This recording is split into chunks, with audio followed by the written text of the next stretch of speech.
Bonjour à tous, de nouveaux formats, des campagnes gagnantes et Amazon contre 2 milliards d'impressions, c'est ce que nous allons retrouver dans la revue digitale de cette semaine. Google lance un programme de financement qui va être lancé dans les semaines à venir dans 31 pays. Ce programme de financement vient répondre à la problématique de perte de revenus chez les éditeurs. Google tout simplement et concrètement propose aux éditeurs 3 choix de financement pour leur site web. Le premier, afficher un message aux visiteurs leur disant de soit payer du contenu pour avoir une version sans annonce ou consulter les annonces. Comme les visiteurs peuvent tout simplement ignorer les messages et donc consulter le contenu en acceptant finalement de voir les annonces. Le deuxième choix proposé par Google est de tout simplement montrer que des contenus limités et par la suite la personne peut passer à un mode abonnement pour découvrir l'ensemble du contenu. La troisième possibilité, elle est beaucoup plus radicale. Elle propose aux éditeurs d'obliger leurs visiteurs à choisir soit du contenu sans annonce et en payant ou de consulter le site avec des annonces.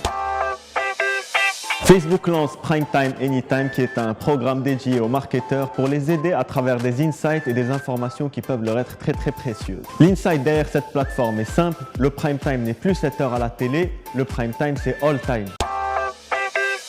Google n'arrête pas d'innover. Cette semaine, on a encore un nouveau format qui va être lancé, le YouTube Outstream. Comme on peut le comprendre du nom, c'est un format qui permet de diffuser de la vidéo en dehors du réseau YouTube et donc chez des plateformes partenaires de Google, des applications mobiles ou chez d'autres éditeurs. Un format qui va permettre donc de diffuser son contenu vidéo à une cible beaucoup plus large.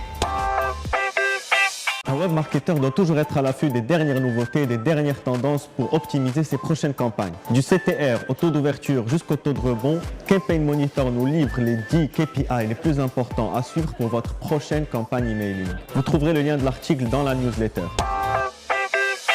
AdAge est une compétition qui récompense les créatifs de l'année et les meilleures activation de l'année.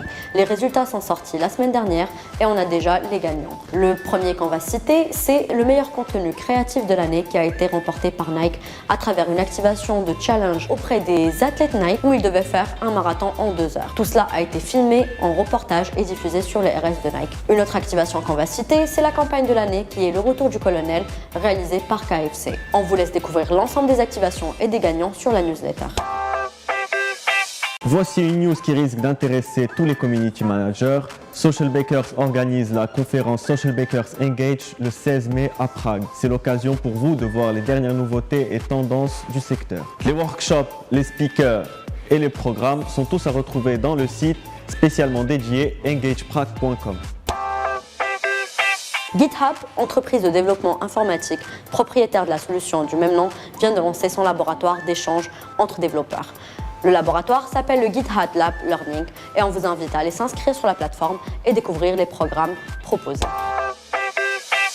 La vidéo est un moyen puissant pour raconter ses histoires et peut avoir un grand impact sur vos campagnes marketing. En générant 1200% de partage sur les réseaux sociaux, avec une croissance de consommation de 100% par an, la vidéo va représenter 80% de tout le trafic web d'ici à 2019. Cet article sur Mention révèle les 10 astuces et techniques pour optimiser vos vidéos. Vous retrouverez le lien dans la newsletter.